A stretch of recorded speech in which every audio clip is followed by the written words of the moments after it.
Good evening, and thank you for joining us tonight. I am Stephen Sokoloff, and it is a great pleasure to chair the Jewish Federation's Real Estate Affinity Group, and my honor to be with you all this evening. Tonight's virtual event brings together some of the savviest, most active real estate professionals in our community. I am impressed by both the size and caliber of this crowd. Soon we are going to hear from a group of prominent individuals who represent the public-private ventures formed to create the 30-year plan to revitalize downtown Cleveland. Our speakers will share their insights into these catalytic development projects. We are in for a real treat. I want to take a moment to acknowledge Federation leadership present on tonight's Zoom. Bradley Sherman, 2022 General Campaign Chair, David Heller, Chairman of the Board of the Jewish Federation of Cleveland, Erica Rudin-Luria, President of the Jewish Federation of Cleveland. Thank you to all three of you for the incredible work you have done in guiding our community with tremendous grace and resilience, transcending the challenges that are thrown your way during these difficult times. I want to take a moment to acknowledge our host committee members whose names are listed on the screen before you.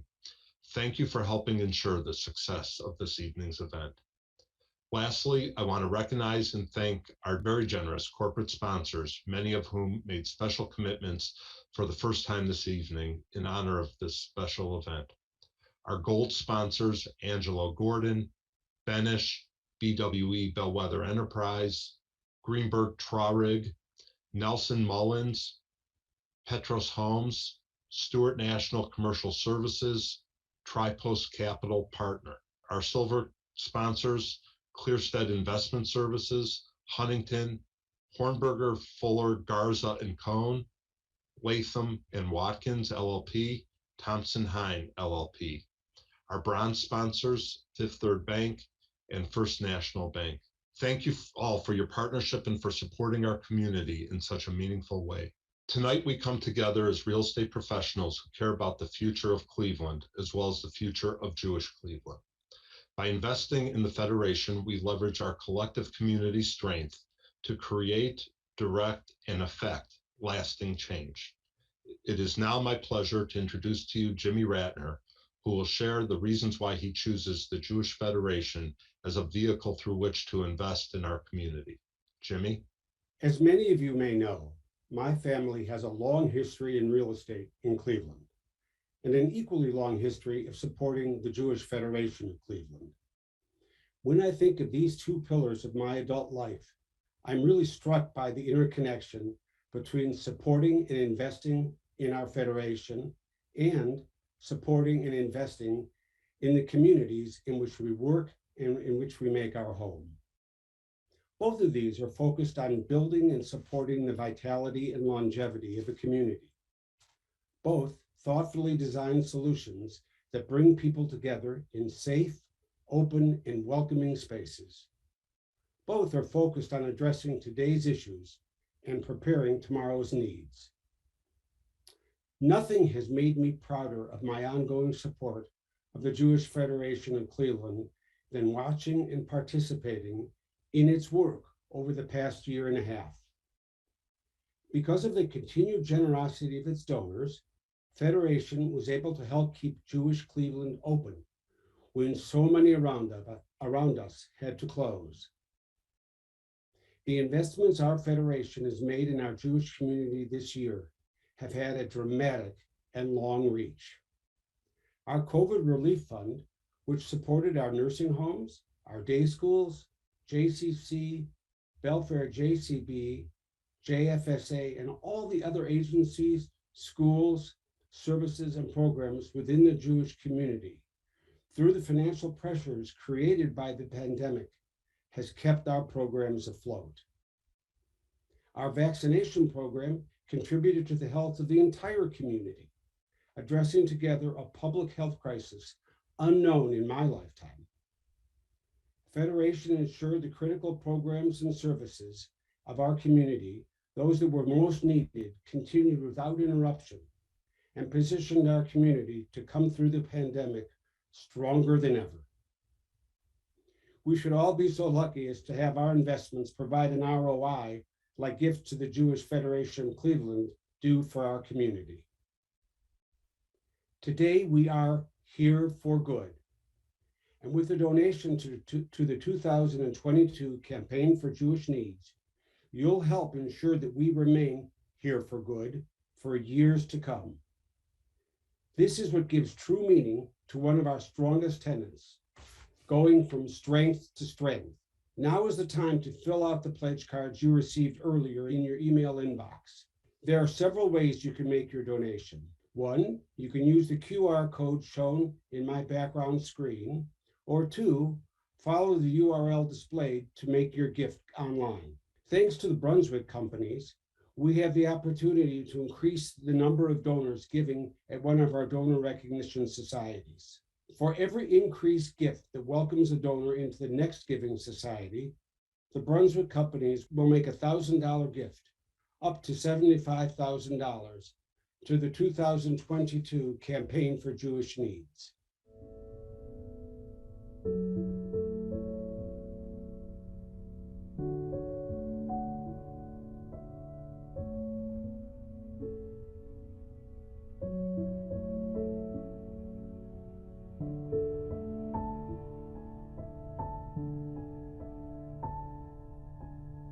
In a moment, we will begin the program.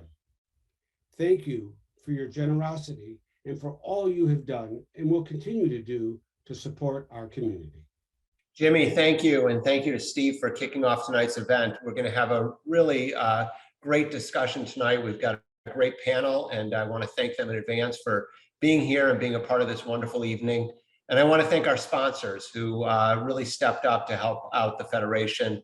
It's great that we have so many great sponsors that really understand the importance of the work that we do. Tonight, at the end of the discussion that we have amongst ourselves, we're going to have an availability for questions and answers. So please use the question and answer tab at the bottom. Our staff will be monitoring that and forwarding the questions to us so we can have a robust discussion after the presentation. Before we get started, I do want to ask the staff to play a special video of our newest mayor, in our mayor-elect in Cleveland, that has some greetings for this evening to set the stage. Hi, this is Mayor-elect Justin Bibb. I want to first thank the Jewish Federation of Cleveland and the entire Jewish community for all you do to support the city of Cleveland. I also want to recognize the importance of this conversation as we think about Cleveland's economic recovery. And it's critical that we do everything we can to support downtown as an important neighborhood and our central business district across our city. This topic is critical because we know that downtown is the nucleus of our region, and having new and innovative leaders supporting this part of our community is going to be critical for us to move forward as a city. So again, thank you for hosting this important conversation, and I'm looking forward to working with each and every one of you to move our community forward. Thanks so much. Thank you, Mayor-elect, and I want to call on Baiju Shah right now. So the format tonight, we're going to hear from Baiju and then Dave Jenkins and then Kofi Bonner, and then we'll have a discussion amongst the four of us. But to kick it off, we're going to have Baiju, who is the president and CEO of Greater Cleveland Partnership, 12,000 members of GCP, which makes it the largest metropolitan chamber of commerce in the nation. And it is, as most of you know, and I'm proud to be a board member, it focuses on accelerating growth and inclusive prosperity through strategic initiatives, business services, real estate, and advocacy. I'm also pleased that Baiju is going to be one of the co-chairs of our Business Leaders Mission to Israel in September of 2022. We've had the opportunity to go to Israel together with many of our community leaders over the past several years. It's been a fantastic trip, and Baiju, thank you for agreeing to lead that trip. So with no further ado, to sort of set the stage of what we're going to talk about tonight, I'll turn it over to you, Baiju. Thank you, David, and it's great to be here with you, with our fellow panelists, David Jenkins and Kofi Bonner, and so many friends that I've been able to glimpse through on the participants list. Tonight's an exciting conversation. You're going to get a glimpse into the future of our community, and in particular, the future of downtown. And as you just heard from Mayor-elect Bibb, downtown is not only an important neighborhood, it is absolutely the front door for our community to the world. It's where visitors come first. It's where businesses come first. It's where impressions are formed about where people want to live, where they want to work, where they want to invest. And so transforming downtown is absolutely essential for Cleveland's continued growth and prosperity. Now, as David said in his remarks, and I'll be brief tonight, GCP is the region's Chamber of Commerce, and we are not only the region's leading economic development group, as David noted, we're the largest metropolitan chamber in the country. The strength of this organization is the leadership of our board members, individuals like David, and committee members, and then our role as a convener, a catalyst, a connector among private, civic, and public organizations, all of them engaging directly in our endeavors, working in partnerships towards an even greater Cleveland.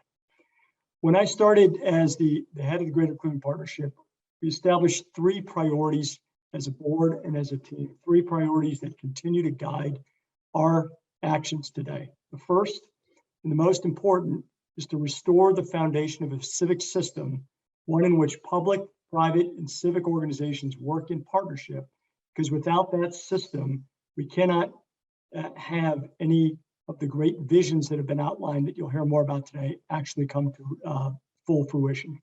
The second is to, with our board and partners, refresh the strategic vision and plans for Greater Cleveland, an important element of which is what we'll talk about tonight. And third, then get focused on executing and outcomes and doing it with urgency to not miss a moment that is unique, at least in my history, in Greater Cleveland.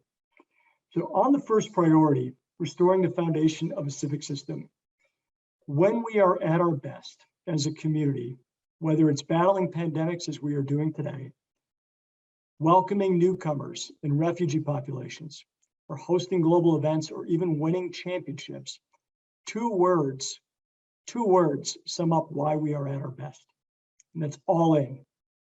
Those are the words that best describe our mindset and our spirit in those moments, where every individual and every organization is contributing towards a common objective, a common goal that transcends the individual and the organization and transforms our community.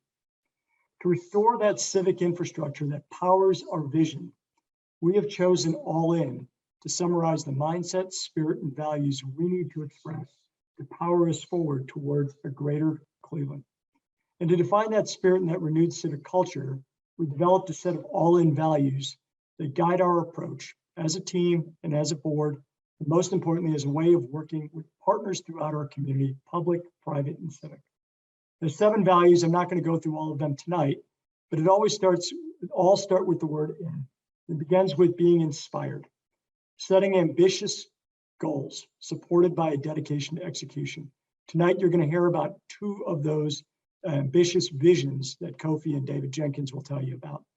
It includes always being innovative, thinking creatively, embracing risk, and adapting to change. Inclusive, being welcoming and benefiting from diverse talent and other organizations, and interconnected, knowing that we can depend upon one another no matter where we are in the ecosystem. And it ends with always being in unity for our community. It's never about a single organization, a single leader. It's recognizing as an ecosystem that we work in lockstep for our community and for community benefits. In organizations, just like in communities, culture is critical and foundational for success of vision. And we know to achieve our vision and our mission, we need all of us, businesses and individuals, to be all in. And from that foundation, only because of that foundation, can we pursue a vision and plan for a greater Cleveland, our all-in plan, which includes a transformed downtown connected to our waterfronts. Tonight's discussion is going to focus on that aspect of our plan, but I want to just give you a glimpse into the entirety of the all-in plan that's being developed by the board with our partners and our team, and will be shared more broadly with the community at the turn of the new year. Our plan starts with a clear-eyed assessment of the situation here in Greater Cleveland, benchmarking our performance as a region across a range of important economic indicators, whether that's GDP growth, jobs growth, income growth. And if you look at our region over the last decade, at best, as a region, we've been in the middle of the pack in the Midwest, one of the middling metros in the Midwest, as we call it. Not at the top, sometimes mostly in the middle, sometimes at the bottom on every indicator. What we have set is an aspiration that's grounded on our knowledge of the assets that are here and the opportunities that are in front of us. We've set an aspiration to be one of the great regions in the Great Lakes by 2030. And to achieve that aspiration, we've identified 5 priorities, all interlinked, all equally critical for moving this region forward. The first is around dynamic businesses, really focusing in on dynamic businesses that are driven to grow through innovation in their products, services, and operations, adopting technology to drive their enterprises to be globally competitive. And an example of that strategy in action is work throughout the smart manufacturing sector that's captured in the strategy called the Blueprint by Magnet. Recently, we announced the opening of the Ernst & Young Nottingham Spur Global Innovation Hub for digital manufacturing here in Cleveland. And you also heard about Cleveland State and Case Western set up new institutes dedicated to Internet of Things to power smart manufacturing, as well as corporate innovation centers such as Swagelok's new headquarters and so on. All of these actions, all interconnected, demonstrate the all-in approach for an ecosystem. But for dynamic businesses to grow, they really need talent. And that's our second pillar. Our second priority is abundant talent. Talent at all skill and experience levels. It's not just an acute issue because of what we're facing in the pandemic, it's a long-term challenge. Our focus is on significantly expanding the connections between dynamic businesses, especially in in-demand sectors, tech-enabled sectors, and the educational and workforce systems, encouraging and supporting businesses to significantly increase internships, co-ops, and apprenticeships so that students that are going through our workforce and educational systems not only get practical learning, hopefully when they graduate with a degree, a certificate, and one or more job offers to stay in the region. For talent to be abundant, you get to our third priority, which is inclusive opportunity. We cannot have abundant talent without inclusive opportunity. So our region's workforce, our executives, our boards, business owners need to reflect our region's demographics. It includes being 50% of our region is women, 20% is Black, 6% is Hispanic, 7% is foreign born. To have dynamic businesses and abundant talent, we need to ensure individuals of all backgrounds participate in the region's growth and prosperity. And our focus there will be on not only increasing diverse talent and hiring by reducing barriers, but also supporting and scaling more job creating and wealth creating minority-based enterprises, as well as continuing our leadership efforts to ensure every resident is connected to digital learning, earning, and living. An example of this work, again, is Commit Cle, a program in which 18 companies have pledged to significantly increase supplier diversity. These 18 companies work closely with our organization, with a whole host of nonprofit organizations throughout the community that work with minority-based enterprises, as well as the public sector, to ensure that we are scaling more job creating and wealth creating businesses with diverse owners. Again, an example of us as an ecosystem being all in.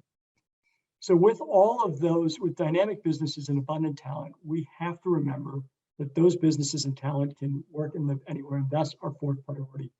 Fourth priority is ensuring that we have an appealing community, a community that is appealing in particular to the next 2 generations, where we're striving to not only create the physical development that you're going to hear more about, and I don't want to steal the thunder of my fellow panelists, but also the amenities, the neighborhoods and recreational amenities.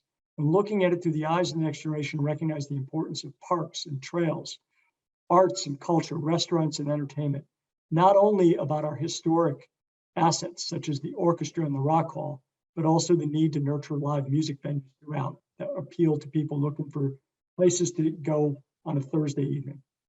Those pillars are absolutely critical, but for the accelerated and sustained success, we have a fifth priority that is equally critical, and that is driving business confidence in our region. Business confidence so that our business leaders and business owners are our foremost ambassadors for building businesses in the region. Through the efforts of groups like Destination Cleveland, led by our friend David Gilbert, we have become proud Clevelanders, not just because it's where we are from, but because we believe Cleveland is a great place to live and a great place to visit. And through that pride, we've driven economic development because we invite our friends and families to be here. We need to do the same in the business community. We need our business leaders to become business ambassadors, and we need to do that by talking about 21st century business successes, groups like NRP Group that David leads and many others that are thriving in the 21st century instead of only speaking about our business legacies. We need to talk about 21st century business leaders. So those are our 5 pillars, all interconnected. We're going to spend tonight talking about the transformation of downtown, but recognizing that vision without execution is just hallucination, as someone once said to me. So that third priority is about renewing our focus on all-in execution towards outcomes. That's what we are also working diligently on throughout all of our endeavors across the strategy. I'll close by saying we cannot miss this moment. We have an unprecedented time where market demand across every sector is growing, and private and public funding, especially what was just passed at the federal level over the weekend, is flowing. And it's in this moment that we have the opportunity to dramatically transform downtown and advance our region. This requires, though, the foundational culture, that all-in mindset, spirit, and values that translates into an all-in plan and execution towards these community outcomes. We know that that success requires the private, civic, and public sectors to be connected and committed, collaborating and coordinating towards that common vision. I'll close by saying we've done this before. We've protected our community through pandemics. We've welcomed newcomers. We've rebuilt our city. We've created broader opportunity, hosted events on a global scale, and even won championships. And we can do this again. We can do this together, all in towards a great region on a great lake. Thank you, David. Baiju, thank you. Thank you for setting the table and setting the conversation for this evening, and the great work that GCP is doing in Cleveland and in the region. And thank you for mentioning also the other important developments that are going on with Cleveland State and Case Western Reserve and other important developments in our community. I'm going to turn now to Dave Jenkins. Dave has been he's in his 15th season right now with the Cleveland Browns. He was recently, or actually in 2018, made the Chief Operating Officer. He leads the team's daily business operations, its long-term vision, directing all organizational goals related to financial management, revenue generation, stadium operations, legal, information technology, business analytics, and administration. He also serves as the Browns' primary government relations contact, working closely with the city of Cleveland and the city of Berea on club-related matters. And with that, I'm going to turn it over to you, Dave, who's going to walk us through what the vision is for the lakefront that the Browns and the Haslams have put together. Thank you, David. On behalf of Haslam Sports Group and the Cleveland Browns, thank you for having us here tonight. It's a real honor to be on the panel with Baiju and Kofi, two gentlemen, real great leaders for this community and true gentlemen. So excited to be here and to share our vision. So I thought, let's just keep it on this first slide right now. I could give a little context of even the journey to getting to where we are at today. Just as a part of routine long-term planning, when we were looking probably 3 or 4 years now ago, our facilities mean so much to the employee, the fan, and the player experience. So we really were taking a hard look, long-term look at not just our Berea facility, but the stadium, which the current lease expires at the end of the 2028 season. So not too far away, but this starting back in 2017, 2018, we really started to think, what is the future of the stadium? We had some real operational challenges, whether it's access to parking that's in proximity to the building, the interaction, often unsafe, we fear, interaction between pedestrian and auto traffic. And could you really solve those things? And would the city have an appetite to help us solve those things? Or did we need to start looking for somewhere else to build a stadium? At the same time we were having those sorts of conversations internally, there was these other sort of work streams that were going on in the city. Talk about a pedestrian bridge that was getting funding from the state, the county, and the city. There were talks about different potential waterfront developments and even the granting of some waterfront development rights. But it felt like at that time, a lot of really disparate views on what should happen on the waterfront. So we ended up having a meeting with the mayor, which was really helpful for us because it was the first time we really heard directly from the mayor his true vision for the waterfront, which he sort of positioned it as, could the waterfront be the front door of the city? And could we do something that's long-term thinking, that grants access to the waterfront for all, drives new density and economic impact?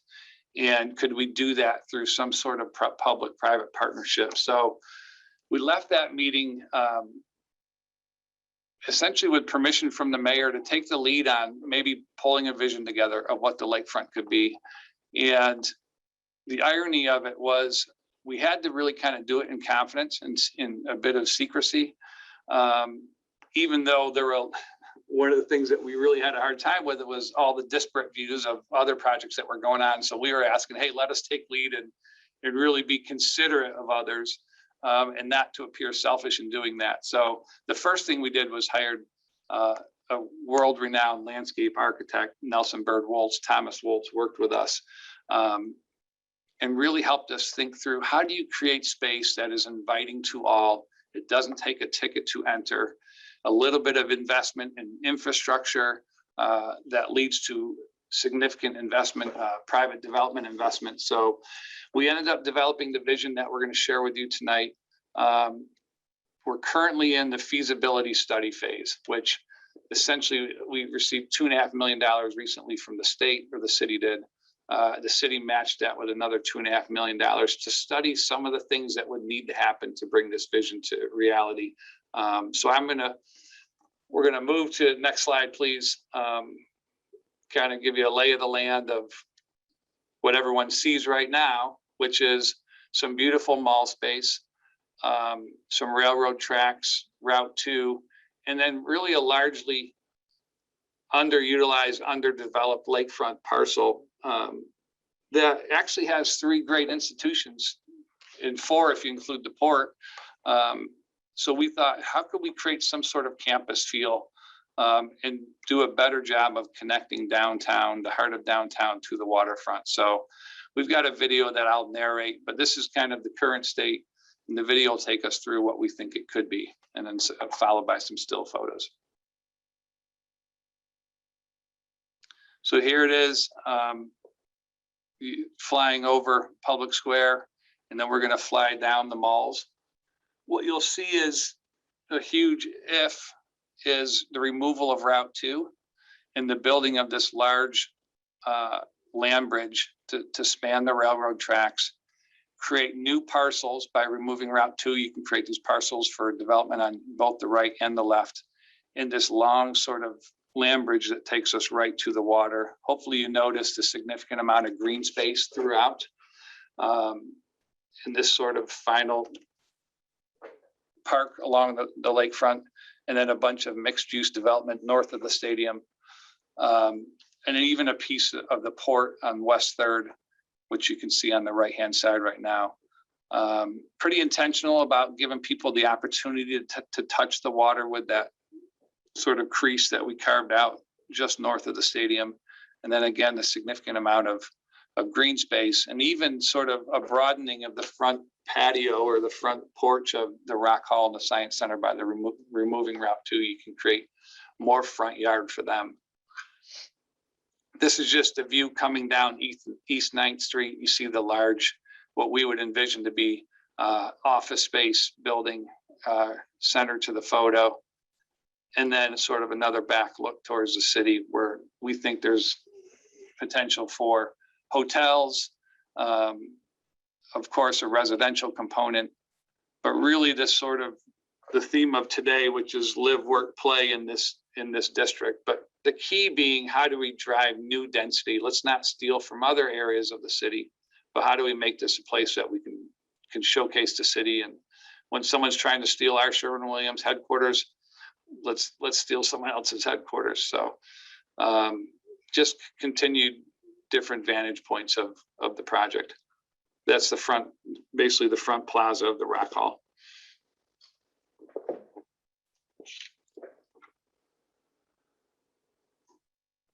This is coming again down the land bridge, which underneath this land bridge would be roughly 2,500 parking spaces. And all of the road infrastructure, which I believe we've got a rendering later of, would be underneath that, which solves the one proximity to parking, but also the integration or the separation now of pedestrian and auto traffic. So a really uninhibited path and journey from the malls downtown to the lakefront. And that's kind of the end of the final view of the fly through. So here's just a still photo, again, looking back, the same photo that we led with, but now with some of the really significant changes, including potentially the removal of Route 2, this significant land structure, bridge structure, that if you're familiar with the stadium would actually be at the elevation of what we call the Cardiac Club, which is essentially the lower suite level of the stadium. So the main concourse would be one level below this land bridge. And again, underneath the land bridge would be railroad tracks, a big truck roadway designated for just the port's use, which would preserve their ability to operate. And then the roadway infrastructure that circulates the stadium, along with a significant amount of parking. Next slide, please. So here's just an example or a rendering of what the new road structure could be. So you see the new Port Road, you see the dotted line of the removal of the current Route 2 entrance ramps, flyover, and then the way it flows to the west side, the West 3rd, West 6th area, and then the construction of these new roadway around the stadium to allow access to all of the mixed-use development around the building. Next slide, please.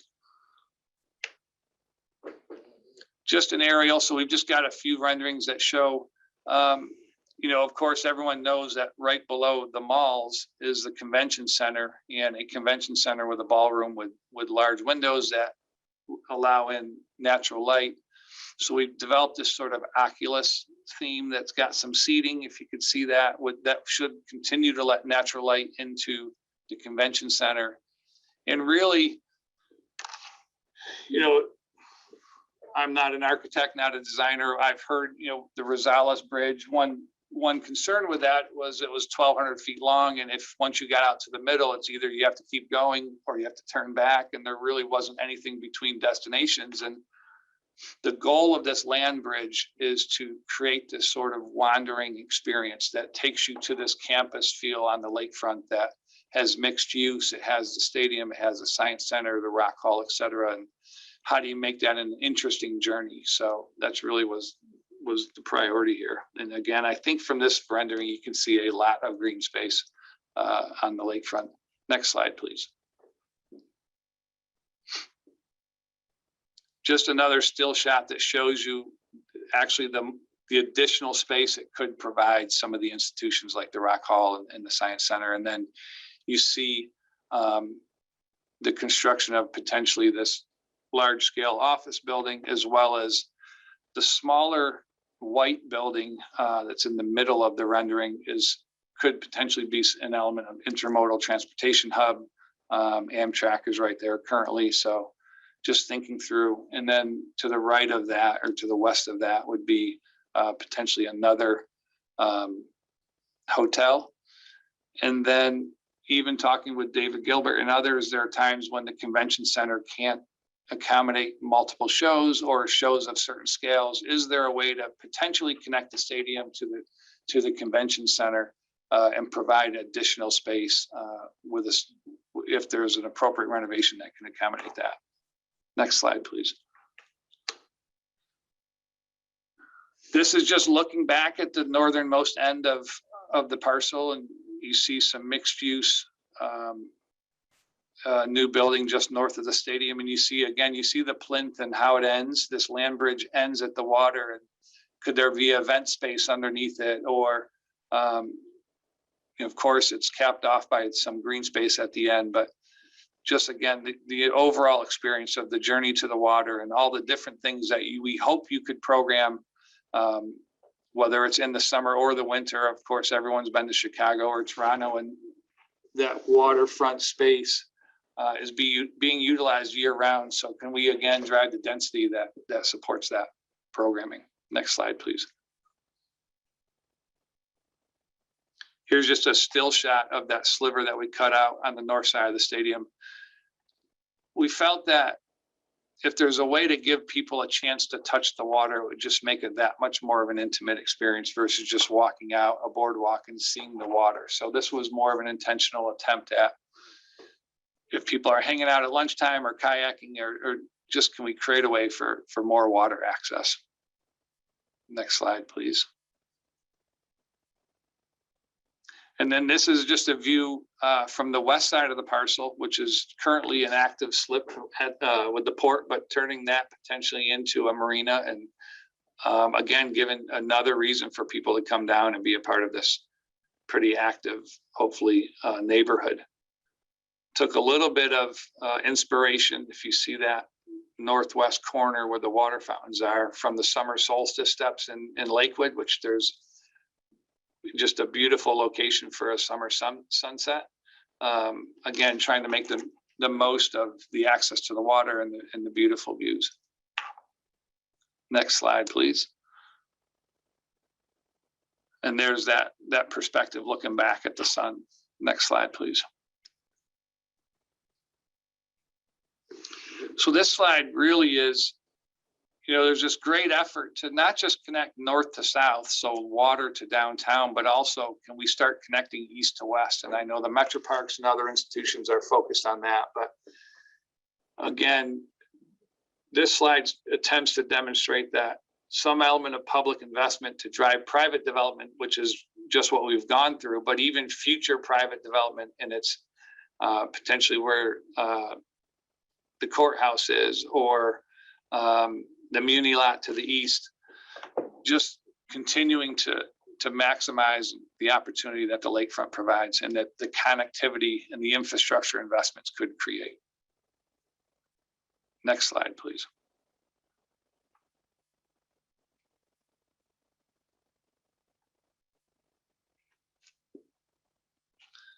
So here's the closing two slides.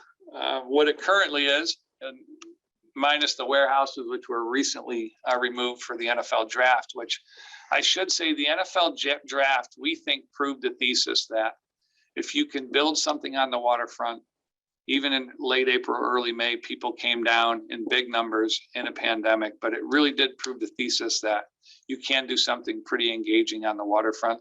And next slide, please. Just a rendering of, shows you what it was and what it could be, or what it is and what it could be. So I think that's the last slide, David. Great. Well, Dave, thank you very much. And thanks for setting the vision of what the Browns and the Haslams have for that area. It's absolutely incredible. And what's really fascinating from my perspective is I've seen this happen in other cities. So as Clevelanders, we take a look at this, and we'll get to this in some of the question and answers, but and in the roundtable discussion that we have, but we've actually seen this come to fruition in other cities, and it's really exciting to see, and just congratulations on putting together and putting forth that effort. What I want to do now is turn it over to Kofi Bonner, who is no stranger to Cleveland, spent 7 years, as you might know, as the Executive Vice President and Chief Administrative Officer of the Cleveland Browns. Now he returns to Cleveland as the CEO of Bedrock, which is a full-service real estate company whose efforts to build thriving urban centers through transformational development, community partnerships, and commitment to support local small businesses. Since its founding, Bedrock and its affiliates have invested and committed more than $5.6 billion to acquire and develop more than 100 properties, including some of the most significant new developments in Detroit and Cleveland. And it's just amazing what the Bedrock team has done.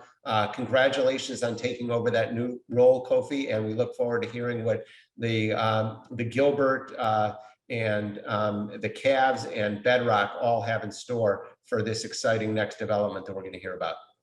Well, thank you so much, David. Thank you very, very much. Thanks for inviting me, and certainly good evening, and to Baiju. Good evening, Dave. It's great to see you both.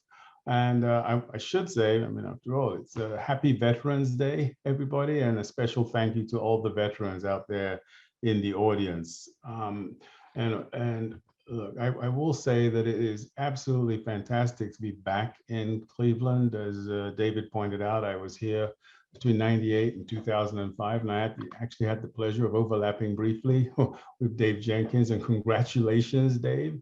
I think you're having a little more success than we did on the field, but that's all good. I still root for you, and I'm very thankful to be here to watch you go to the Super Bowl. So just remember me. So look, it's interesting. I'm back here in Detroit, as stated, and I have the pleasure of coming to Cleveland fairly regularly.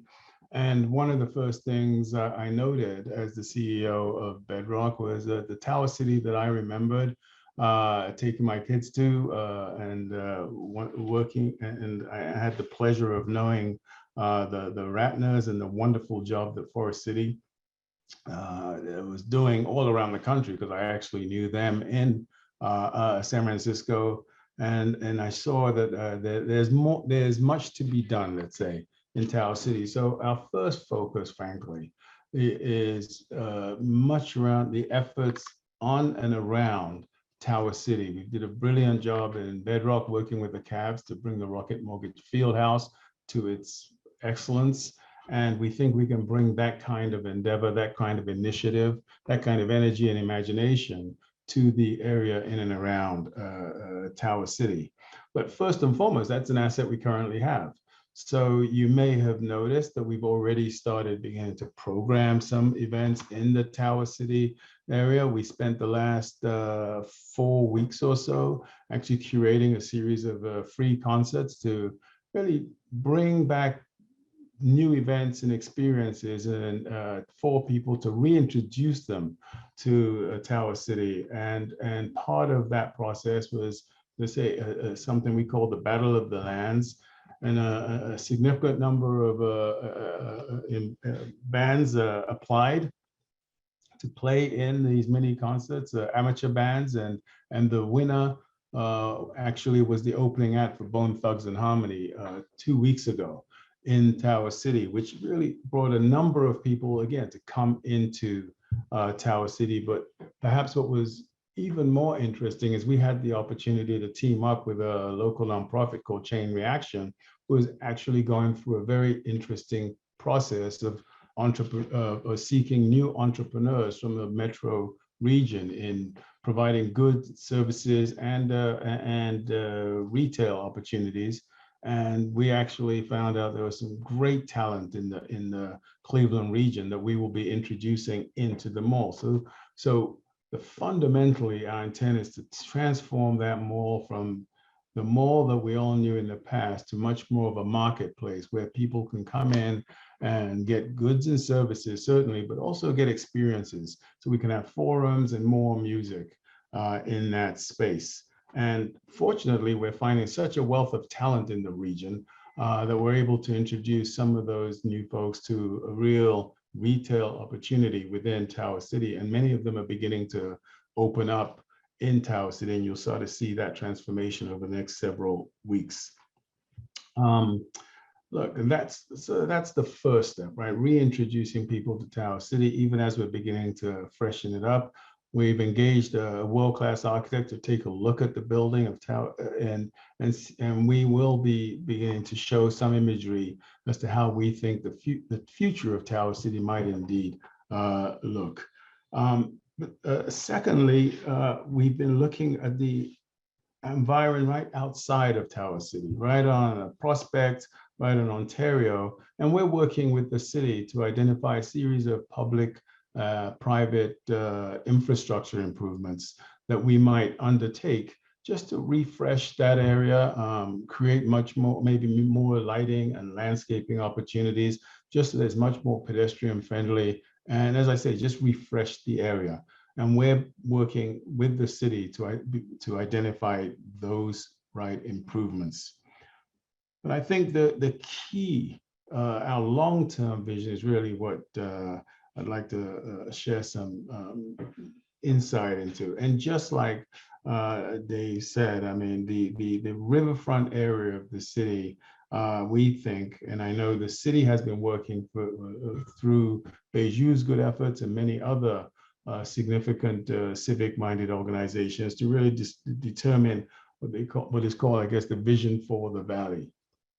And that really is about re-energizing and enlivening the riverfront area. And in that process, creating better ties back into the downtown area. So we happen to control a significant amount of property around that area. And so we have been spending quite a bit of time just thinking through what that could be. And we have landed on this concept of bringing back a new riverfront community that essentially comprises a mixed-use community of primarily of residential, but some office, a great deal of retail amenities, and hospitality. And the fundamental reason is bringing more population density to the downtown, we think will create a great more activity, much more prominence, frankly, and attractiveness for some of the businesses in the area, and will ultimately be able to help us all bring new businesses into the downtown core, which I think is critically important to just repopulate the downtown area. And so that's where we've been focusing our efforts. And we're so fortunate to have had, as David pointed out, as it seems that he has had the same experience, a very receptive city. And the mayor, immediately on hearing our ideas, began to work with us to really think through how we could work in a public-private partnership. I know we're going to talk about this later, but in all my professional career, I think most of the more transformative items, communities that I've actually worked on has been through a significant public-private partnerships. And we also intend to bring the fourth P, which is philanthropy. And some of you may have heard that we have begun to work with fairly prominent nonprofits in the city of Cleveland to begin what is called a neighbor-to-neighbor program, so we can have a better sense of the needs within the various communities, extending our reach beyond the downtown core.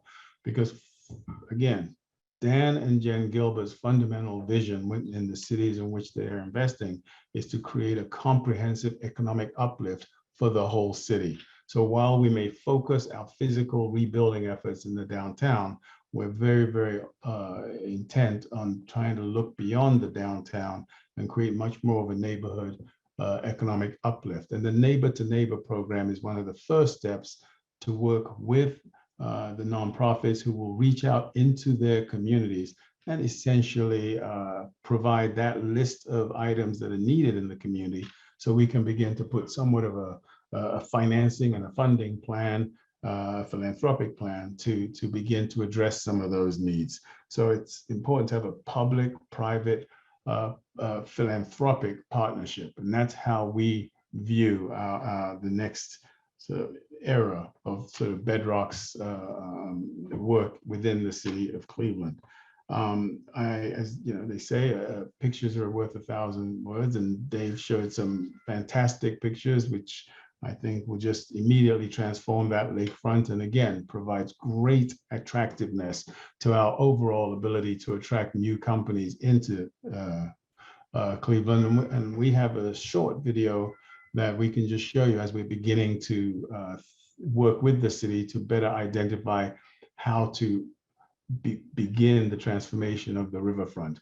We were very fortunate that very recently the city approved a development agreement with us, and that begins the really hard task of beginning the due diligence around the area, identifying the appropriate infrastructure, because fundamentally, as you will see in the pictures, not only are we going to provide this framework of to accept thousands of homes with a diversity of residential products, but we also intend to build a number of public plazas and spaces. I think Jimmy Rattler in his opening comments said it very well. Create an environment with safe, open, and welcoming environment that ultimately will be the new riverfront community, we hope, to complement lakefront community that the Browns are contemplating, all with the help, again, of leaders like Baiju and the several business people represented within this group. So I would just like to I look forward to the conversation, because I think that's, we can really get into it a little bit more. But certainly just to give you a visual cue of what of the direction we're undertaking, we'll show you this very, very brief video, and I look forward to the conversation afterwards.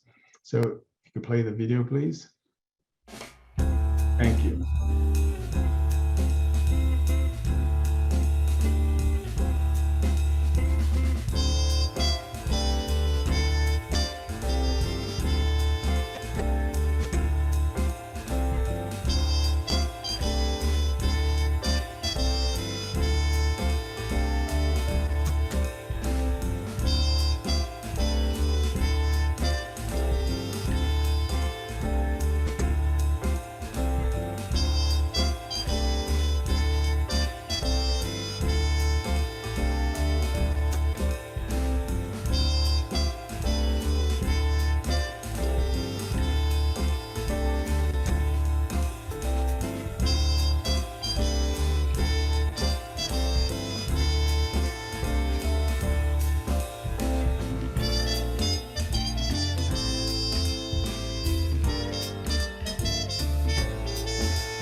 So thank you, David.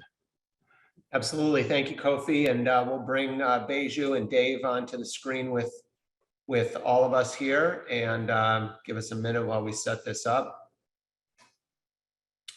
But thank you. And while we're bringing the other guests on for the panel discussion, you know, one of the things that has been happening is the chat and the questions and answers have been blowing up about all the reasons and questions about why we can't get this done. You know, what about this? What about that? Did you think about this? And I think what's important for us in this conversation, and important for our guests and our audience to understand, is that that's not what this is about. What this is about is setting a vision for the future, setting a vision for what can become. It doesn't have to be the exact drawings that Dave or Kofi have put forth, but the concept and the vision, the dollars flowing in for the opportunity is really what makes this so exciting. And when I was just sort of going through the different cities that I can recall, and I'm sure the other panelists can recall as well, but when you look at a Stapleton Airport and you look at what Forest City did there, at one point, they were at the same place. They were with conceptual drawings, coming up with how they take a major metropolitan airport and turned it into an entire city. You look at Chicago and you look at the River Easton Navy Pier and how all that development has happened along there. You look at Columbus in the short north. You look at San Antonio and how they repositioned the Riverwalk in areas and extended the Riverwalk in order to facilitate development, which continues to go on to this day. So I just want to set the table for this discussion of how your organizations have really created a vision for tomorrow, which is super exciting for Cleveland. But you know, to get this conversation going, can you talk to us a little bit about why Cleveland? You guys have had such success in Detroit. You've had success in Columbus on the activities. You know, maybe it's the obvious, but share with us a little bit about what you see in Cleveland and why you think this can happen. Dave, you want to go first? You're the expert, Kofi. Well, look, why Cleveland? Because we are in Cleveland. We are part of Cleveland. We have invested so much in Cleveland already. And as I pointed out, Dan Gilbert intends that every city in which he does business has to benefit comprehensively, and that's his focus. That's fundamentally how he believes, the philosophy behind Dan Gilbert. So Detroit and Cleveland are where he thinks first and foremost that that should benefit most from all the family of companies. That's why we have over 1,000 team members working in downtown Cleveland, and we believe that environment could be enhanced significantly. Why? So that people want to work in our companies, and they will continue to be happy in what they do with us. We have the Cavs, the championship Cavs are right down there. So there are all kinds of reasons for us to be in many other places, but the most important reason is Dan Gilbert expects every place that he's doing business to ultimately be benefit from the work that we're doing. Yeah, I think that's well said, Kofi. I think the first thing you said is because we are Cleveland. And the other thing I would add is Cleveland has so much to offer. I grew up in Rochester, New York. Kofi's, I think, West Coast, recently. The quality of life here, the access to great schools, the commute, world-class arts, world-class sports, other institutions. There's so much to offer here. I think if we could tell the right story and tell it with pride and do some projects like this, we can begin to attract new density that other cities are enjoying. David, the only thing, Go ahead. I was going to say, the only thing that I would add to what Dave and Kofi just said is that, the market dynamics in downtown, every time a building is built, residential, it's filled, right? And we've seen that for years now, even through this pandemic. And so I think there is a market demand thing here that in the microgeography that we're talking about, that can support the visions that both Kofi and Dave just outlined. That's great. And Baiju, we call these 30-year plans. And at the last GCP board meeting, we spent a lot of time where board members were challenging, should we be looking at these long 30-year plans, or should we be looking at short, quick, developments that happen? Can you talk us through your thinking on that as to how, GCP looks at that and the importance of having these 30-year plans? Yeah, I think, I'm the novice on development among our four panelists here right now. But, I think the phrase that I recall that comes from industries I've been in is that we overestimate what we might be able to achieve in 1 year, but we underestimate what we can achieve in 10 years when you've got a vision of this sort. So, there's a real excitement around this vision. We are blocking it into what do we need to achieve this year? What do we need to achieve next year? How do we stay on trajectory so that this within 10 years starts to look a lot like what Kofi and Dave put up there. And then, of course, there will be additional development or renovation that will continue beyond that. Our board, has basically taken that from that AllIn values. We say start with inspired, start with bold, ambitious visions, get the execution plans in place to execute against those bold, ambitious visions, and then just focus on executing, year after year to make sure that you achieve it. That's, for us, more compelling. It captures the attention of our board, captures the attention of, I think, the public sector, captures the attention of the broad community if you've got these bold visions that you're striving to achieve. I would just say, if I might, David, if you think about that, if you don't know where you want to be in 30 years or 15 years, how would you know where to start? And I think what we're trying to do is identify a potential direction for the city and see, frankly, if everybody supports it. I think the Browns have put out a very clear vision for how the city might grow towards the lakefront. We're talking about how we might work with the city to bring out the riverfront.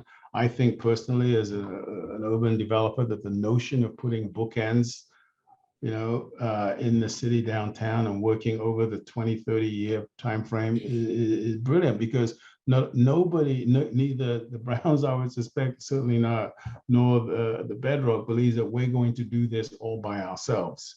What we're trying to do is set the framework so that others will co-invest, co-develop, and co-locate in these areas, because now people have clarity on where the city wants to go, and the market certainly will play a role, but we can at least show where the city wants to go. And that's not a 2-year vision or a 3-year vision. That must be a 20-30 year vision.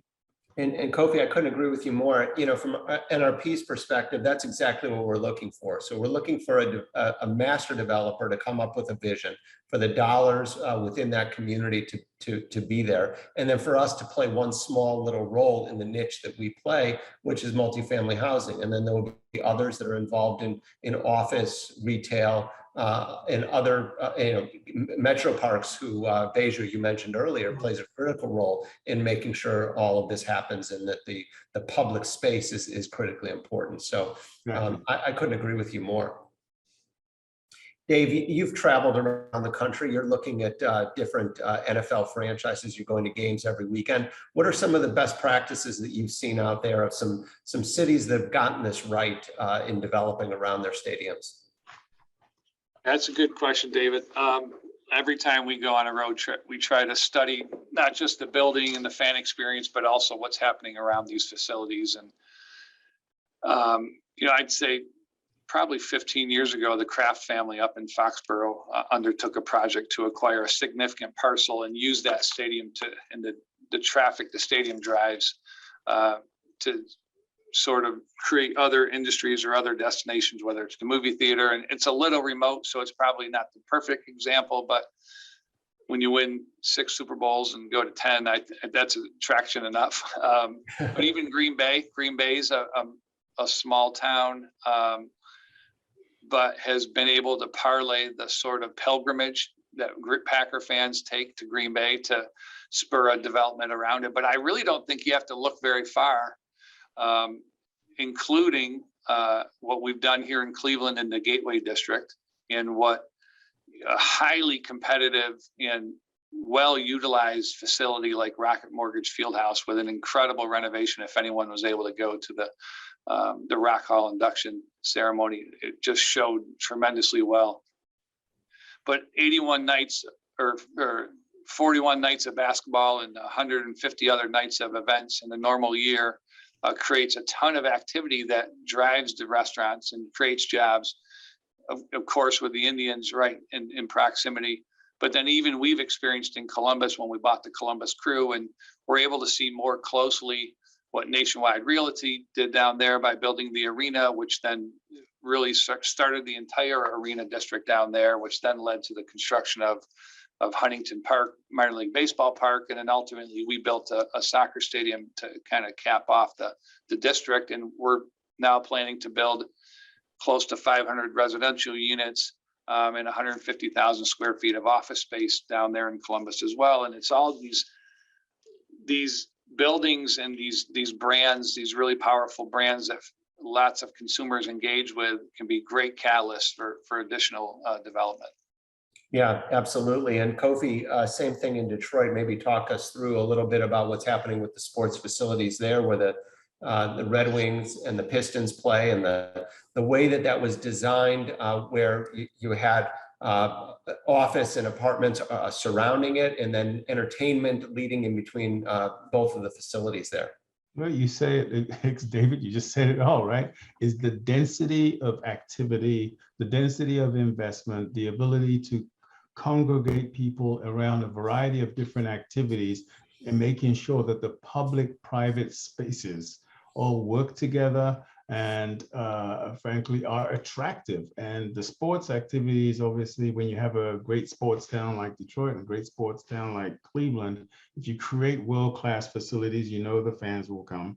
I'm pleased to say that while we didn't have the success that Dave is having on the field, the fans still came every time, because these are Cleveland fans, and brown and orange.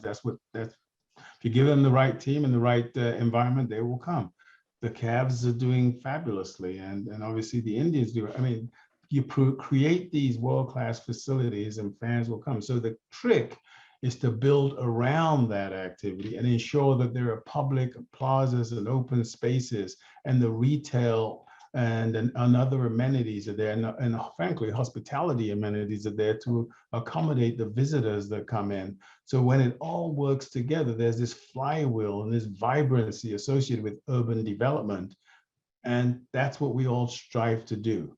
That's what we're all striving to do, because with that flywheel, there is an attractiveness for people to live downtown, to work downtown, to play downtown, and you begin to, again, become a magnet for folks outside of the area who want to be in your ecosystem.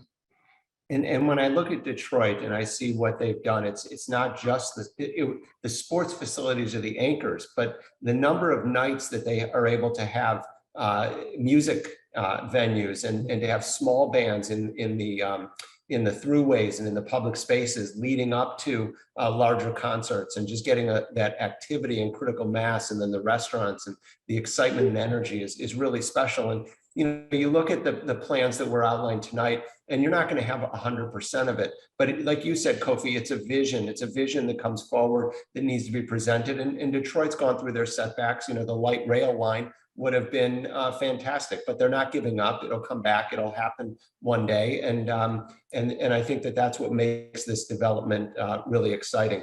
Baiju, as I turn to you, maybe you could talk to us a little bit about the importance of the politics, of the political force that needs to be behind this, both at the state, the local, and the federal level, and then the dollars that you mentioned, the critical infrastructure bill that was passed, and how GCP can work to attract some of those dollars to make this stuff a reality.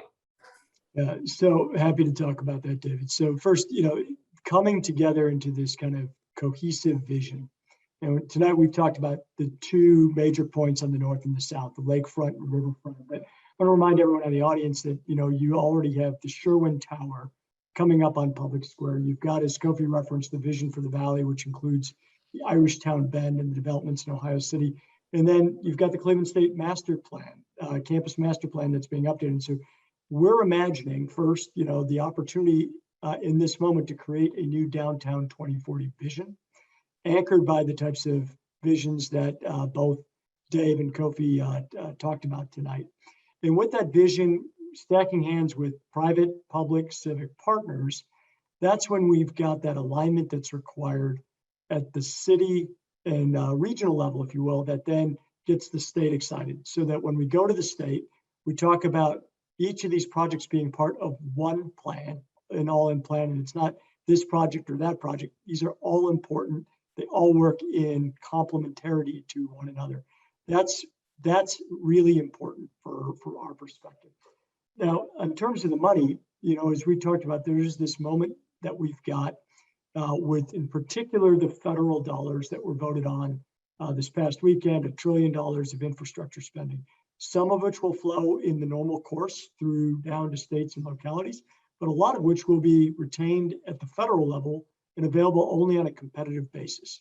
And it's our opportunity as a region. We will play our role as GCP in bringing sort of stakeholders together to make sure that we are taking advantage of this opportunity to power the public infrastructural development that's required to enable a lot of the private development that is been envisioned tonight. And so there's lots of aspects of it. It's roads, it's rail, it's sewers, it's bulkheading on the river to enable the parks, it's the park development itself.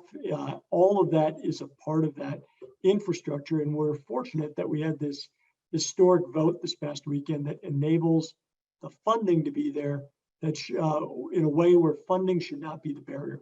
We do need to organize, though, as a community against that common plan, and then constantly be pursuing every aspect of dollar that's required to enable the types of visions that have been outlined.